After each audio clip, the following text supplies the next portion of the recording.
ఇది నిజంగా నా ఫ్రెండ్ వాళ్ళ బ్రదర్ హాస్టల్లో జరిగిన ఇన్సిడెంట్. కార్తిక్ ఇంజనీరింగ్ కాలేజీలో ఫస్ట్ ఇయర్ స్టూడెంట్. హైదరాబాద్లోని బిట్స్ కాలేజ్ హాస్టల్లో ఈరోజు అతని మొదటి రోజు. వార్డెన్ అతనికి రూమ్కి ఇచ్చాడు. రూమ్ నెంబర్ 313, థర్డ్ ఫ్లోర్, చివరి రూమ్. కార్తిక్ మెట్లెక్కి 3వ ఫ్లోర్కి వెళ్ళాడు. కారిడార్ చాలా పొడవుగా ఉంది. చివరి రూమ్ 313 డోర్ ఓపెన్ చేశాడు. రూమ్ చిన్నది. ఒక మంచం, ఒక టేబుల్, ఒక కిటికీ, అంతే. కానీ ఏదో విచిత్రంగా అనిపించింది. రూమ్ చాలా చల్లగా ఉంది. బయట వేడిగా ఉన్నా లోపల ఏసీలాగా చల్లగా ఉంది. కిటికీ దగ్గరకు వెళ్ళి బయట చూశాడు. కాలేజీ మధ్యలో ఒక పెద్ద పాత చెట్టు కనిపించింది. అది మర్రి చెట్టు. చాలా పెద్దది. కొమ్మలు చాలా పెద్దవి. వేర్లు చాలా మందంగా నేల మీద పాకాయి. బ్రో, కొత్తవాడివా? కార్తిక్ వెనక్కి తిరిగి చూశాడు. ఒక సీనియర్ తలుపు దగ్గర నిలబడి ఉన్నాడు. హాయ్, నేను కార్తిక్, ఫస్ట్ ఇయర్. నేను రాహుల్, సెకండ్ ఇయర్. నాది పక్క రూమ్ 312లో ఉంటాను. రాహుల్ లోపలికి వచ్చి చుట్టూ చూశాడు. ఓహ్, నీకు ఈ రూమ్ ఇచ్చారా? ఏమైంది? ఏదైనా ప్రాబ్లం ఉందా? రాహుల్ తలుపు మూసేసి గుసగుసల్లో మాట్లాడాడు. బ్రో, నీకు ఒక విషయం చెప్పాలి, కానీ భయపడకు. కార్తిక్కి నవ్వొచ్చింది. ఏంటి, దెయ్యం కదా? నవ్వకు బ్రో, నిజం చెప్తున్నాను. ఈ రూమ్లో లాస్ట్ ఇయర్ ఒక సీనియర్ ఉండేవాడు. అతని పేరు Arun. Final year mechanical student, topper, చాలా తెలివైనవాడు. అయితే అతను చనిపోయాడు బ్రో. సూసైడ్ చేసుకున్నాడు. ఆ చెట్టు క్రింద వేలాడిపోయాడు. రాహుల్ కిటికీ వైపు చూపించాడు. కార్తిక్ షాక్ అయ్యాడు. వాట్? ఎప్పుడు? 6 నెలల క్రితం మార్చిలో. అతను చనిపోయే ముందు చాలా వింతగా బిహేవ్ చేసేవాడు. ఎవరితోనూ మాట్లాడడం లేదు, క్లాసెస్కి రావడం లేదు. రోజు ఈ రూమ్లో కూర్చుని ఆ కిటికీ నుంచి ఆ చెట్ల వైపు చూస్తూ ఉండేవాడు. ఎందుకు? అతను తన ఫ్రెండ్స్కి చెప్పాడు. ఆ చెట్టు కింద ఒక అమ్మాయి కనిపిస్తుందని. తెల్లని దుస్తులు వేసుకుని చిన్న అమ్మాయి. ఆమె అతనితో మాట్లాడుతుందని, రాత్రుల్లో ఆమె అతన్ని పిలుస్తుందని చెప్పాడు. కార్తిక్ నవ్వాడు. అతనికి మెంటల్ ప్రాబ్లం ఉండొచ్చు, స్ట్రెస్ వల్ల అలా ఊహించుకుని ఉంటాడు. అదే మేము కూడా అనుకున్నాం. కానీ బ్రో, అతను చనిపోయిన తర్వాత కూడా ఈ రూమ్లో విచిత్రమైన విషయాలు జరుగుతున్నాయి. ఏమిటవి? రాత్రుల్లో ఏడుపు శబ్దాలు వినిపిస్తున్నాయి. చిన్న అమ్మాయి ఏడుస్తున్నట్లు, తలుపు తట్టే శబ్దాలు. కానీ తెరిస్తే బయట ఎవరూ ఉండరు. కిటికీ తానంతట తానే తెరుచుకుంటుంది. మూసేసినా మళ్ళీ తెరుచుకుంటుంది. కార్తిక్కి నమ్మడం కష్టంగా ఉంది. కానీ రాహుల్ చాలా సీరియస్గా చెప్తున్నాడు. మరి ఈ రూమ్లో ఎవరైనా ఉన్నారా? అతని తర్వాత 3 స్టూడెంట్స్ వచ్చారు. 3 ఒక వారం లోపే రూమ్ మార్చుకున్నారు. చివరి స్టూడెంట్ చెప్పాడు, రాత్రి ఎవరో తన మంచం పక్కన నిలబడి చూస్తున్నారు అని. చిన్న అమ్మాయి, తెల్లని దుస్తులలో, కళ్ళు చాలా పెద్దవి, నలుపు రంగు, మధ్యలో కనుబొమ్మలే లేవు. కార్తిక్కి ఒక పక్క వణుకొస్తుంది. కానీ మేనేజ్ చేస్తున్నాడు పైకి కనిపించకుండా. రాహుల్ బ్రో, మీరు నన్ను భయపెట్టడానికి చెప్తున్నారా? ఫస్ట్ డేనే ర్యాగింగ్ చేస్తున్నారా? లేదు బ్రో, సీరియస్గా చెప్తున్నాను. ఈ రూమ్ వదిలి వేరే రూమ్కి మారిపో. వార్డెన్కి చెప్పు. అంత సీరియస్ అయితే వార్డెన్నే ఎందుకు ఈ రూమ్ అలాట్ చేస్తాడు నాకు? అతనికి తెలియదు. మేనేజ్మెంట్ ఈ విషయాలు దాచేస్తారు. కొత్త స్టూడెంట్స్ రావడానికి భయపడతారని. కానీ మాకు సీనియర్స్కి అంతా తెలుసు. కార్తిక్ ఆలోచనలో పడ్డాడు. సరే, నేను ఒక రాత్రి చూస్తాను. ఏమైనా జరిగితే మారిపోతాను. పక్కా జాగ్రత్తగా ఉండు బ్రో. రాత్రి 3 గంటల తర్వాత ఆ కిటికీ దగ్గరికి వెళ్ళకు. ఆ చెట్టు వైపు చూడకు. అర్థమైందా? సరే బ్రో. రాహుల్ వెళ్ళిపోయాడు. కార్తిక్ తన బ్యాగ్ విప్పడం మొదలుపెట్టాడు. కానీ అతని మనసు కిటికీ వైపే వెళ్తుంది. ఆ చెట్టు ఎందుకో చాలా భయంకరంగా అనిపిస్తుంది. సాయంత్రం అయ్యింది. చీకటి పడింది. కార్తిక్ క్యాంటీన్లో డిన్నర్ చేసి రూమ్కి వచ్చేశాడు. 10 గంటల లోపు పడుకోవాలి. రేపు క్లాసెస్ ఉన్నాయి. కానీ నిద్ర పట్టడం లేదు. రాహుల్ మాటలు మనసులో మెదులుతున్నాయి. టైం చూస్తే 12 అయింది. కార్తిక్ కళ్ళు మూసుకుని నిద్రపోవడానికి ప్రయత్నించాడు. అప్పుడు టిక్ టిక్ టిక్ ఏదో కిటికీ గ్లాస్ మీద తాకుతుంది. కార్తిక్ కళ్ళు తెరిచాడు. మళ్ళీ టిక్ టిక్ టిక్. చిన్న రాళ్ళు వేసినట్లు శబ్దం. కానీ 3rd ఫ్లోర్. ఎవరు రాళ్ళు వేస్తారు? అతను లేచి కిటికీ దగ్గరకు వెళ్ళాడు. కర్టెన్ కొంచెం జరిపి బయట చూశాడు. చీకటి, చెట్టు నీడ మాత్రమే కనిపిస్తుంది. అప్పుడు చెట్టు కింద ఏదో కదిలింది. తెల్లని దుస్తులు వేసుకుని కార్తిక్ గుండె వేగంగా కొట్టుకోవడం మొదలుపెట్టింది. చెట్టు కింద ఒక చిన్న అమ్మాయి నిలబడి ఉంది. తెల్లని ఫ్రాక్, పొడవాటి నల్ల జుట్టు. ఆమె పైకే చూస్తుంది, నేరుగా కార్తిక్ కిటికీ వైపు. కార్తిక్ వెంటనే వెనక్కి తిరిగాడు, కానీ మళ్ళీ చూడాలనిపించింది. కర్టెన్ మళ్ళీ జరిపాడు. ఆ అమ్మాయి ఇప్పటికీ ఇంకా అక్కడే ఉంది, కానీ ఇప్పుడు ఆమె నవ్వుతుంది. చాలా పెద్ద నవ్వు, అసహజంగా పెద్ద నవ్వు. ఆమె చెయ్యి పైకి చాచింది కార్తిక్ వైపు. కార్తిక్ కిటికీ నుంచి వెనక్కి పరిగెత్తాడు. కర్టెన్ మూసేశాడు.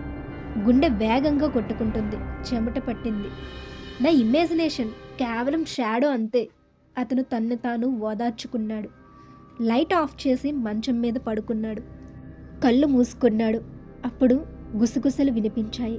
కార్తిక్, అతని పేరు. ఎవరో పిలుస్తున్నారు. చిన్న అమ్మాయి గొంతు. కార్తిక్, నన్ను చూడు. కార్తిక్ కళ్ళు తెరవలేదు. భయంతో గట్టిగా మూసుకున్నాడు. కార్తిక్, నాతో మాట్లాడు ప్లీజ్. చాలా రోజులైంది ఎవరైనా నాతో మాట్లాడి. గొంతులో విచారం, ఏడుపు ఉంది. నేను ఒంటరిగా ఉన్నాను, చాలా ఒంటరిగా. నాకు స్నేహితులు కావాలి. కార్తిక్కి జాలి కూడా అనిపించింది, కానీ భయం ఎక్కువగా ఉంది. నేను చెట్టు క్రింద ఉంటాను, ఎప్పుడూ ఒక్కదాన్నే చీకట్లో. గొంతు ఇప్పుడు దగ్గరగా వినిపిస్తుంది, చాలా దగ్గరగా. రూమ్లో కార్తిక్ కళ్ళు తెరిచాడు. అమ్మాయి అతని మంచం పక్కన నిలబడి ఉంది. కార్తిక్ అరవాలనుకున్నాడు, కానీ గొంతు పని చేయలేదు. అమ్మాయి చాలా చిన్నది, 7-8 ఏళ్ళు ఉంటుంది. తెల్లని ఫ్రాక్, చాలా పాతది, మురికిగా ఉంది. జుట్టు పొడవుగా చిక్కుబడి ఉంది. కానీ ఆమె ముఖం, ఆమె కళ్ళు పూర్తిగా నల్లగా ఉన్నాయి. తెల్లని భాగం లేదు, కనుబొమ్మ లేదు, కేవలం చీకటి రంధ్రాలు. చర్మం చాలా తెల్లగా ఉంది, కాగితంలాగా. నరాలు కనిపిస్తున్నాయి, నీలం రంగులో. భయపడకు, ఆమె చెప్పింది. గొంతు చాలా మెత్తగా ఉంది. నేను నిన్ను బాధ పెట్టను. కార్తిక్ వెంటనే మూలవైపు జరిగాడు. నువ్వెవరు? నేను అనన్య. నేను ఇక్కడే ఉంటాను, చాలా కాలంగా. చాలా అంటే చాలా కాలంగా. నువ్వెలా? నువ్వు దెయ్యమా? అనన్య తల వంచుకుంది. నేను చనిపోయాను, కానీ వెళ్ళలేకపోతున్నాను. నేను ఇక్కడే చిక్కుకున్నాను, ఆ చెట్టు దగ్గర. ఎందుకు? ఎందుకంటే నేనక్కడ చనిపోయాను, భయంకరమైన రీతిలో. నేను ఒంటరిగా ఉన్నాను, చీకటిలో, మట్టి కింద. ఊపిరి ఆడక నేను అరిచాను, కానీ ఎవరూ రాలేదు. ఆమె కళ్ళల్లో నీళ్లు కనిపించాయి, నల్లని కన్నీళ్లు. కార్తిక్కి జాలిగా అనిపించింది. ఏం జరిగింది నీకు? నన్ను ఒకడు చంపేశాడు. నన్ను పట్టుకుని చెట్టు దగ్గరికి తీసుకెళ్ళాడు. నేను అరిచాను, కానీ అతను నా నోరు మూసేశాడు. అతను గుంత తవ్వాడు. చెట్టు వేర్ల మధ్య అతను నన్ను లోపల పడేశాడు, మట్టి వేశాడు. నేను బయటకు రావడానికి ప్రయత్నించాను, కానీ చాలా మట్టి, చాలా బరువు. అనన్య ఏడవడం మొదలుపెట్టింది. భయంకరమైన శబ్దం, చిన్నపిల్ల ఏడుపు, కానీ చాలా గట్టిగా ఉంది, చాలా భయంకరంగా. సారీ, కార్తిక్ చెప్పాడు. చాలా భయంకరం. కానీ నువ్వు ఇప్పుడు నన్నెందుకు వెంటాడుతున్నావు? అనన్య ఏడుపు ఆపి అతని వైపు చూసింది. నేను ఒంటరిగా ఉన్నాను, నాకు ఎవరైనా కావాలి, నాతో మాట్లాడేవాళ్ళు, నాతో ఆడుకునేవాళ్ళు. కానీ అరుణ్, అతను. అనన్య ముఖం మారిపోయింది. నవ్వు పెద్దదై భయంకరంగా అయ్యింది. అరుణ్ నన్ను వదిలి వెళ్ళిపోయాడు. అతను చెప్పాడు ఇక నాతో మాట్లాడనని. అతను చెప్పాడు నేను నిజం కాదని. అతను నన్ను వదిలేయబోయాడు. నేను అతన్ని వెళ్ళనివ్వలేదు. కార్తిక్ వణికిపోయాడు. నువ్వే అతన్ని చంపావా? అనన్య చిన్నగా తల ఊపింది. అతను నాతో ఉండాలి ఎప్పటికీ. ఇప్పుడు అతను చెట్టు కింద ఉన్నాడు నాతో పాటు. అతను ఇంకా ఒంటరిగా లేడు, నేను కూడా ఒంటరిగా లేను. కార్తిక్ హార్ట్ వేగంగా కొట్టుకుంటుంది. నువ్వు నన్ను కూడా తీసుకువెళ్ళదలుచుకుంటున్నావా? అనన్య దగ్గరకు వచ్చింది, చాలా దగ్గరకు. ఆమె చెయ్యి చాచింది కార్తిక్ ముఖం వైపు. నువ్వు మంచివాడివిలాగున్నావు, నువ్వు నాతో స్నేహితుడివి అవుతావా? నేను నేను నీకు స్నేహితుణ్ణి. కానీ నేను బ్రతికే ఉండాలి ప్లీజ్. అనన్య ఆలోచించింది. సరే, కానీ నువ్వు నాతో మాట్లాడాలి ప్రతిరోజు. నువ్వు నన్ను మర్చిపోకూడదు. నువ్వు నన్ను వదిలి వెళ్ళకూడదు. సరే సరే, నేను వెళ్ళను. అనన్య నవ్వింది. ఈసారి చిన్నపిల్ల నవ్వు. థ్యాంక్ యూ, నాకు చాలా సంతోషంగా ఉంది. ఆమె మెల్లగా మాయమవడం మొదలుపెట్టింది. తెల్లని పొగలాగా కరిగిపోయింది. కార్తీక్ మంచం మీద కూలబడ్డాడు. శరీరం మొత్తం చెమటలు పట్టింది. ఇది నిజమా కల? తన చేతులు చూసుకున్నాడు, వణుకుతున్నాయి. కిటికీ వైపు చూశాడు. చెట్టు చీకట్లో నిలబడి ఉంది. అతను లైట్ ఆన్ చేశాడు. రూమ్ ఖాళీగా ఉంది.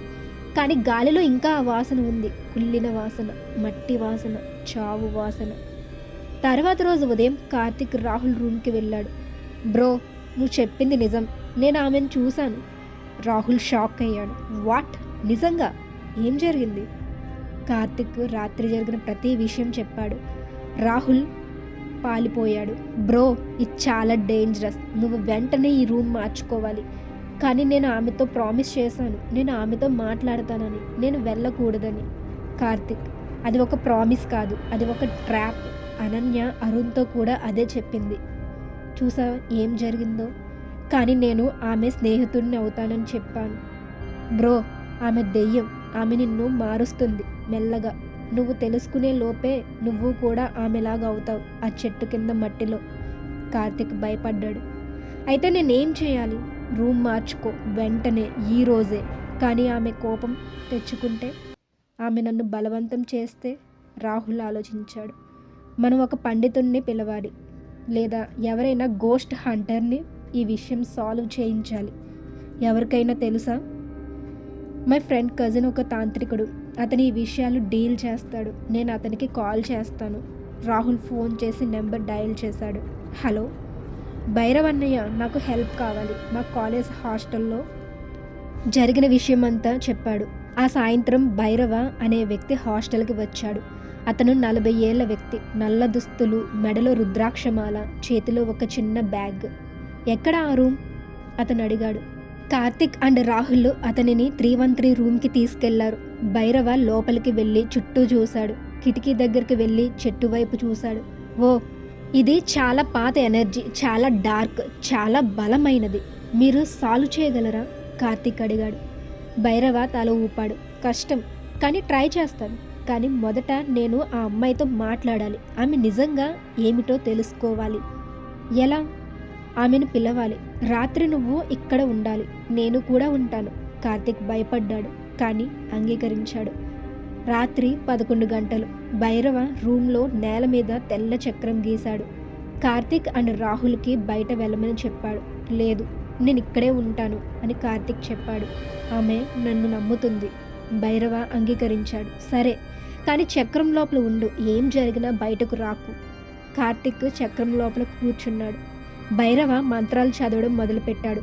దీపం వెలిగించాడు. అగరబత్తి వెలిగించాడు. గది చాలా చల్లగా మారింది. ఆ తరువాత కిటికీ తెరుచుకుంది తానంతట తానే. గాలి లోపలికి వచ్చింది. దీపం మారిపోయింది. చీకట్లో చిన్న అమ్మాయి నవ్వు వినిపించింది. కార్తిక్, నువ్వు మా ప్రామిస్ మర్చిపోయావా? అనన్య. భైరవ్ గట్టిగా అన్నాడు. నేను నిన్ను విడిపించడానికి వచ్చాను. నువ్వు వెళ్ళిపోవాలి. లైట్ ఫ్లిక్కరే ఆన్ అయ్యింది. అనన్య గది మధ్యలో నిలబడి ఉంది. కానీ ఈసారి ఆమె మారిపోయింది. ఆమె పాత చిరిగిన దుస్తులు ధరించింది. ఆమె చర్మం బూడిద రంగులో ఉంది. ఆమె నోట్లో, చెవుల్లో, కళ్ళల్లో మట్టి ఉంది. నేను వెళ్ళను, ఆమె గట్టిగా అన్నది. ఇది నా ఇల్లు. నేను ఇక్కడే చనిపోయాను. నేను ఇక్కడే ఉంటాను. నువ్వు బాధపడుతున్నావు, భైరవ్ చెప్పాడు. నువ్వు శాంతి పొందాలి. నీ తల్లిదండ్రులు నిన్ను ఎదురు చూస్తున్నారు మరో ప్రపంచంలో. అమ్మా, నాన్న. అనన్య గొంతు వణికింది. వాళ్ళు నన్ను ఎంతగా వెతికారు. నేను విన్నాను. నేను మట్టి కింద ఉన్నప్పుడు అమ్మ అరుపులు, నాన్న ఏడుపు.